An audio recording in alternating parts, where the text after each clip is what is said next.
배나영의 보이스 플러스.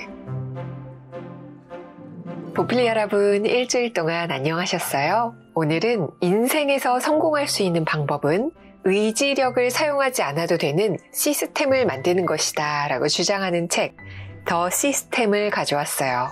저자인 스콧 애덤스는 딜버트라는 연재 만화의 작가인데요. 65개국 2000여 개의 신문사에서 연재된 만화예요.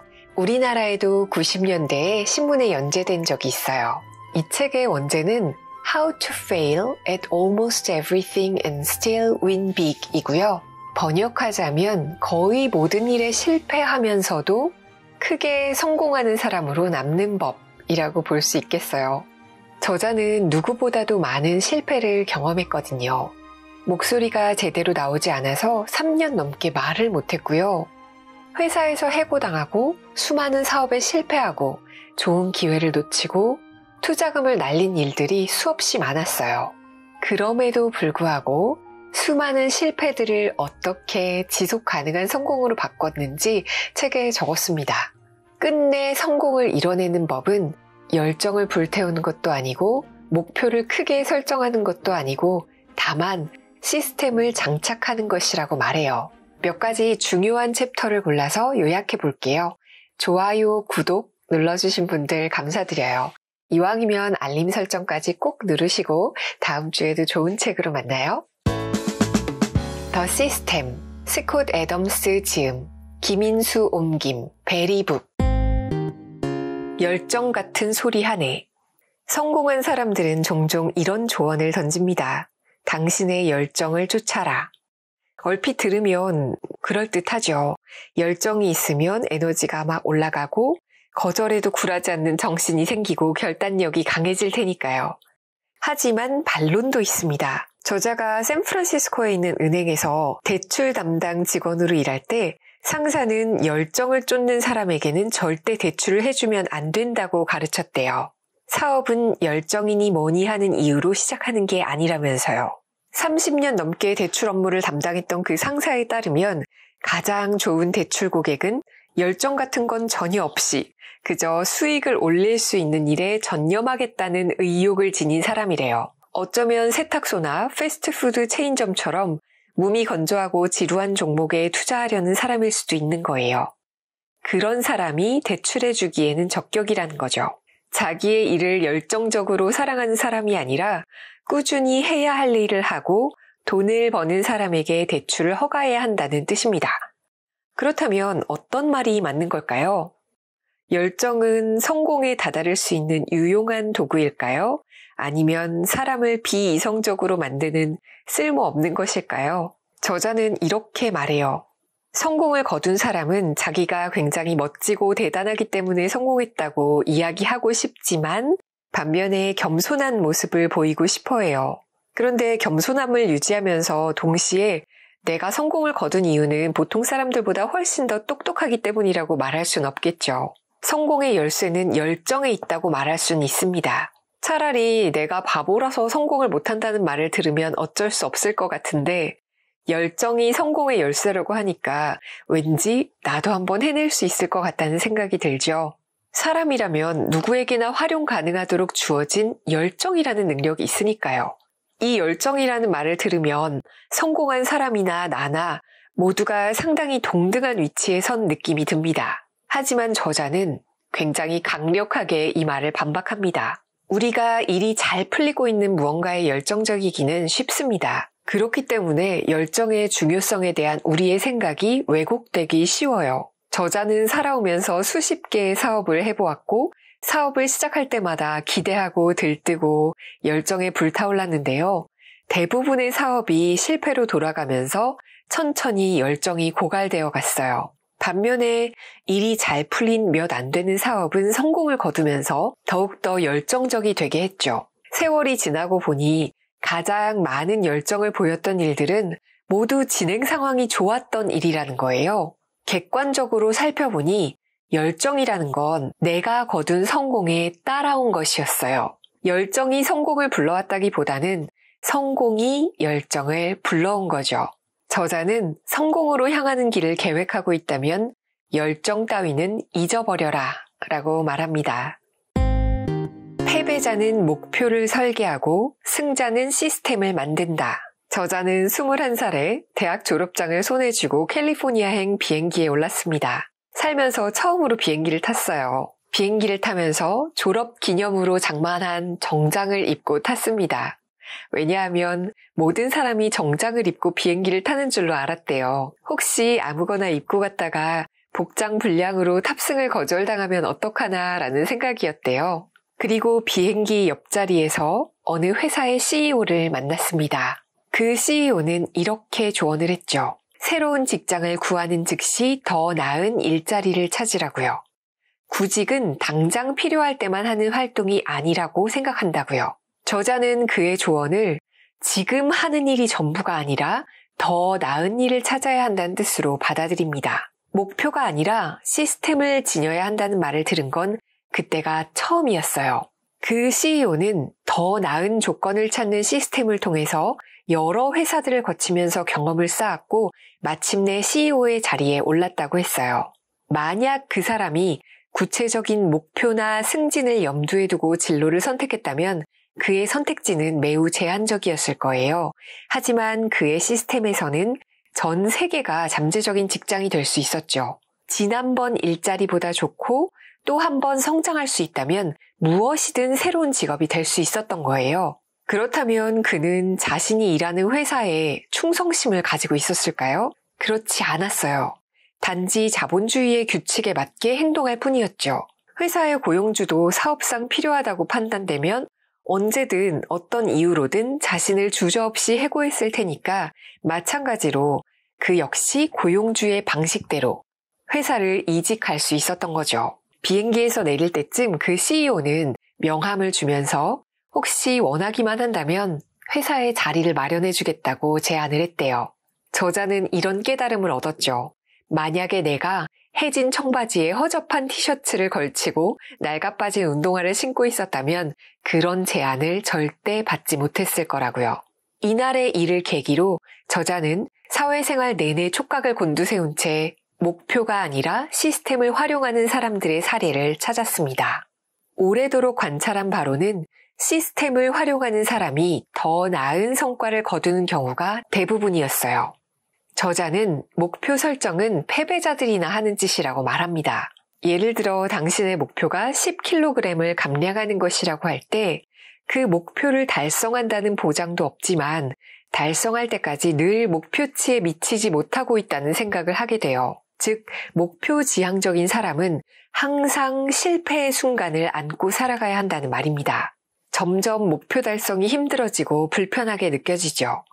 심하면 목표를 포기하기도 해요. 시스템이냐 목표냐 이 모든 게 말장난이라고 생각할 수도 있습니다. 설사 목표가 없는 듯 보일 수는 있지만 그래도 아무 목표가 없는 시스템이 어딨냐고 할 수도 있어요. 그 말도 어느 정도는 맞습니다. 반대로 목표를 추구하는 사람들은 목표 달성을 위해 시스템을 활용한다고 말할 수도 있겠죠. 여기서 저자가 말하고 싶은 것은 시스템과 목표가 서로 다른 개념이라는 사실을 깨달으라는 거예요. 목표 지향적인 사람은 아무리 잘해도 목표를 달성하기 이전에는 실패 상태에 머물러 있거나 최악의 경우 영원한 실패의 늪에 빠져서 살아야 해요. 시스템 지향적인 사람은 자신이 의도하는 바를 실행한다는 점에서 시스템을 적용할 때마다 성공합니다. 목표 지향적인 사람은 시도할 때마다 좌절감과 싸워야 하지만 시스템 지향적인 사람은 자신의 시스템을 적용할 때마다 기분이 좋아집니다. 개인의 에너지를 긍정적인 방향으로 유지한다는 점에서 시스템과 목표에는 큰 차이가 있어요. 목표가 아닌 시스템 모델은 인간이 하고자 하는 거의 모든 일에 적용할 수 있습니다. 다이어트를 예로 들면 20kg 감량은 목표지만 올바른 식습관은 시스템입니다. 운동은 어떨까요? 4시간 이내에 마라톤을 완주한다는 목표지만 매일 운동하기는 시스템입니다. 장기적으로 행복해지기 위해 무언가를 매일 꼬박꼬박 하는 것은 시스템이고요. 반면에 특정한 어느 시기에 무언가를 달성하고자 하고 있다면 그것은 목표입니다. 저자는 목표란 한 번 달성하면 끝나는 무언가이지만 시스템은 더 나은 인생을 위해 규칙적으로 행하는 무언가라고 설명합니다. 시스템에는 마감 시간이나 한계가 없어요. 그리고 시스템을 따라가는 자신이 올바른 방향으로 나아가고 있는지 아닌지 당장은 확인이 어려울 수 있습니다. 하지만 성공한 사람들을 연구해보면 그들 대부분이 목표가 아니라 시스템을 따랐다는 사실을 발견할 수 있습니다. 워런 버핏은 투자에 이런 시스템을 적용합니다. 저평가 주식을 매입하기, 그리고 주식을 평생 또는 중요한 변화가 발생하기까지 보유하기, 이런 게 그의 시스템이죠. 극도로 간소화해서 설명했지만 이 시스템은 수십 년에 걸쳐서 대단한 효력을 발휘하고 있습니다. 20%의 수익률을 꿈꾸며 주식을 사들이는 개인 투자자와 비교해보세요. 개인 투자자의 행위에는 목표가 있지만 시스템은 없습니다. 그러니 개인 투자자의 수익률이 일반적으로 시장 평균에도 미치지 못한다는 것이 별로 놀랄 일도 아닙니다. 성공한 사람들은 자신이 선택한 분야에 무한한 열정을 품고 있을까요? 저자는 이렇게 답합니다. 그럴 가능성은 별로 없지만 그는 시스템을 지니고 있을 거라고요. 그리고 시스템은 열정을 압도적으로 능가한다고 말합니다. 성공을 결정하라. 원하지 말고. 저자가 살면서 들은 조언 중에 가장 마음에 드는 것은 성공하고 싶다면 그에 따르는 대가를 치러라 라는 말이라고 해요. 진부할 수도 있겠지만 이 말 안에는 엄청난 힘이 숨겨져 있습니다. 주위에는 부자가 되거나 유명해지거나 멋지게 살기를 바라는 사람들이 많죠. 바다에서 요트를 타고 전용기로 세계 여행을 다니고 싶어 합니다. 하지만 대부분 소망에 그치고 말죠. 극소수만이 자신의 소망을 이루기로 결정합니다. 이게 가장 중요한 차이점이에요. 일단 결정한 사람들은 행동을 취하지만 마음속에 소망을 간직하는, 소망을 원하는 사람들은 보통 그 자리에 머물기만 합니다. 성공하는 사람들은 성공을 희망하지 않아요. 성공하기로 결심합니다. 그리고 효과적으로 달성하기 위해서는 시스템이 필요하죠. 성공에는 늘 대가가 따르지만 그 대가에는 협상의 여지가 있어요. 만약 올바른 시스템을 선택한다면 생각보다 적은 대가로도 충분합니다. 성공하기 위해 많은 노력을 해야 한다는 사실을 바꿀 수는 없어요. 하지만 목표보다 시스템이 지닌 힘을 제대로 깨닫는다면 성공에 따르는 대가는 적어질 겁니다. 차라리 이기적인 사람이 되어라. 성공을 향해 나아갈 때 나의 욕구와 다른 사람의 바람 사이에서 균형을 맞춰야 할 때가 있죠. 가끔은 너무 타인에게 맞추면서 사는 건 아닌지 싶기도 하고 아니면 좀 더 이기적으로 굴어야 하는지 궁금할 때가 있어요. 저자는 이렇게 말합니다. 세상에 대한 기여도를 기준으로 보자면 이 세상에 3가지 유형의 사람이 있대요. 이기적인 사람, 멍청한 사람, 타인에게 짐이 되는 사람. 그렇기 때문에 이기적인 사람이 되는 것이 최상의 선택이라고 이야기합니다. 멍청한 사람이나 사회에 짐이 되는 사람은 그 누구에게도 도움이 되지 않기 때문이에요. 만약 올바른 이기심을 표출한다면 사회적으로도 이득이 됩니다. 성공한 사람은 대개 세상에 짐이 되지 않거든요. 물론 지나치게 많은 연봉을 받는 CEO나 독재자는 예외지만요. 성공한 사람 대부분은 자신이 개인적으로 소비하는 것보다 더 많은 것을 세금, 자선활동, 일자리 창출 형태로 사회에 환원합니다. 이기적으로 소득을 추구할 때 부담스러운 세금을 낼 수 있고요. 이기적으로 성공할 때 그들을 아끼는 주변인들에게 걱정거리나 스트레스를 주지 않습니다. 이기적으로 성공한 사람은 다른 이의 롤모델이 될 수도 있죠. 가장 이상적인 이기심은 시간을 들여 운동하고 올바른 식사를 하고 탄탄한 경력을 쌓으면서도 가족들, 친구들과 즐거운 시간을 보내는 겁니다. 자신의 건강과 경력을 등한시하는 사람은 2번째 유형, 멍청한 사람이 되고 말아요. 그리고 머지않아 3번째 유형인 사회에 짐이 되는 사람으로 전락하게 됩니다. 우리는 건강하고 성공적이며 행복한 삶을 바라죠. 우리는 하찮은 집안일이나 동료의 문제를 제쳐두고 자신의 욕구를 처리하고 싶어 해요. 저자는 관대하고 여유로운 사람들이 자신의 욕구를 먼저 해결한다는 점을 말하고 있습니다. 저자가 말하는 이기심이란 유모차가 도로로 굴러가는 걸 보면서도 회사에 지각할까봐 그냥 지나치는 그런 행동을 말하는 게 아닙니다. 인간은 타인과 매우 감정적으로 그리고 사회적으로 연결되어 있기 때문에 타인을 돕는 일이 자신을 위한 최선의 일인 경우가 많아요. 이기적이 되라고 해서 반사회적인 인간이 되라는 뜻이 아닙니다. 단지 상황을 장기적인 관점으로 바라보아야 해요. 우리가 비행기를 타면 안내방송을 듣잖아요. 어른이 먼저 산소 마스크를 쓴 다음에 아이들을 채워줍니다. 건강한 시각으로 바라본다면 이기심은 힘겹게 노력하는 우리 모두에게 반드시 필요한 전략입니다. 힘든 시기를 보내고 있다면 무엇보다 스스로를 살피길 바라요. 그리고 그 이기적인 목표를 달성한 이후에 그때 관심을 외부로 돌리길 바랍니다. 성공은 사람을 변화시키니까요. 빌 게이츠가 세계 최고의 자선사업 활동을 펼치는 건 우연으로만 치부할 수 없습니다. 성공이 그렇게 만든 거죠. 우선순위를 세워라.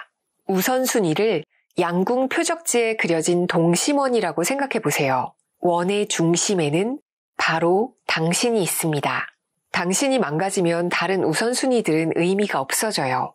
따라서 건강을 1순위로 챙겨야 해요.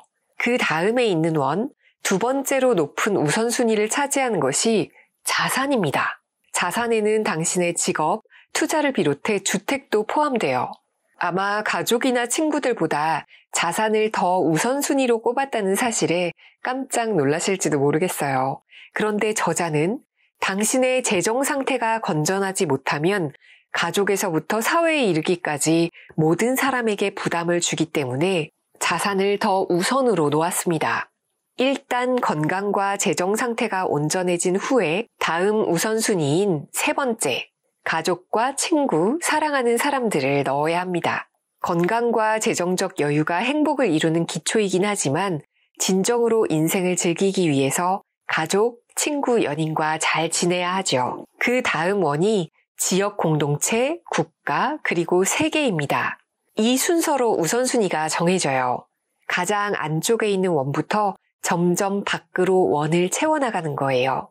건강을 바로잡고 안정적인 자산을 쌓은 후에 주변을 돌보고 마지막으로 세상을 바로잡으려는 노력을 기울여도 늦지 않습니다.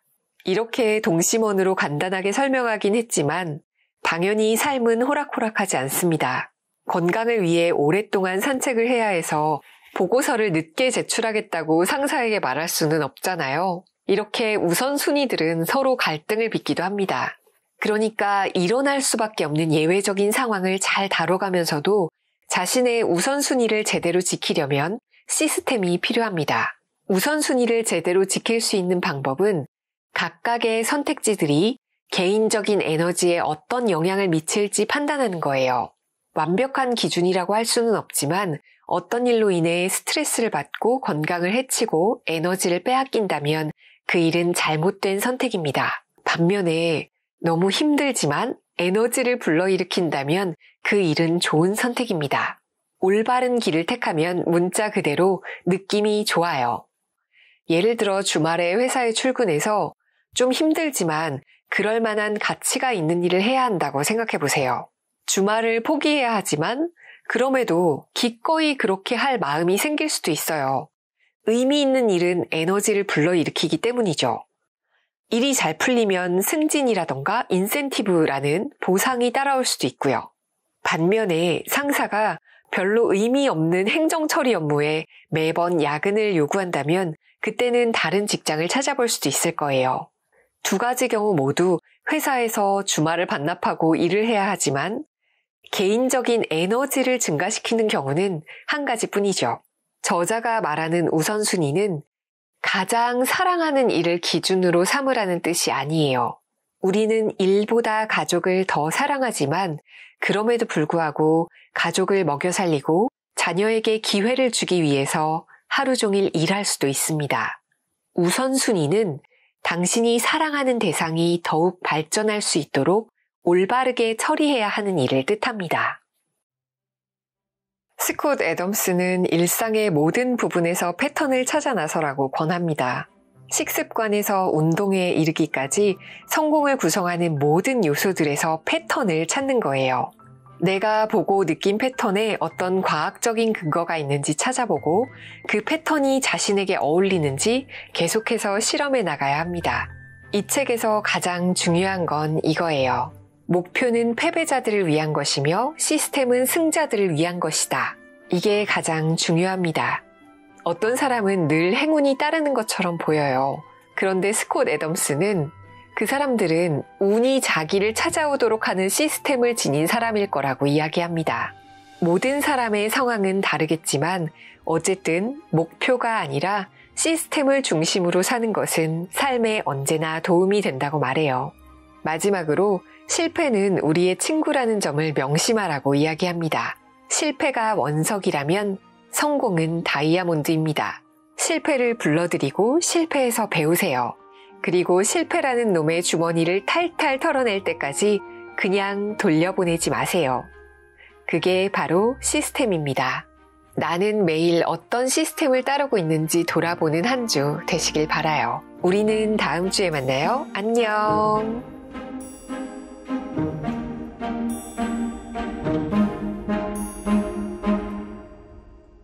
배나영의 보이스 플러스